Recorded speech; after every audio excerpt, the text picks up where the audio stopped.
So, nakameron sa Santa Fe Port.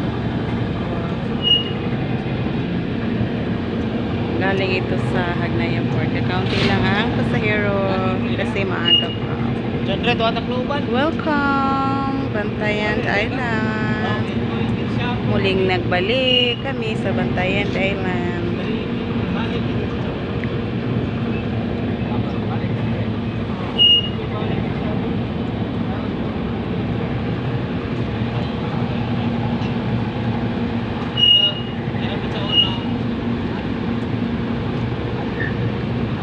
Pag ano, sa Kalagkalag puno to, no? Dad, Kalagkalag puno to.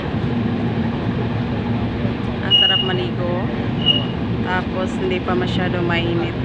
Walang araw.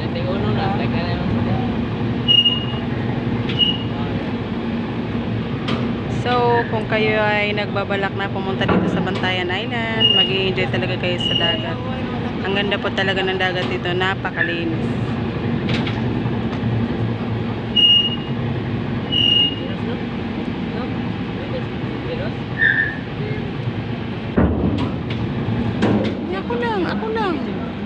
Ako lang kay mahulog.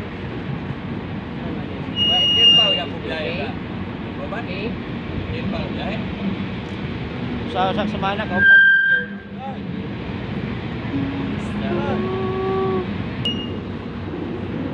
So, dyan kami sa gitna papasok.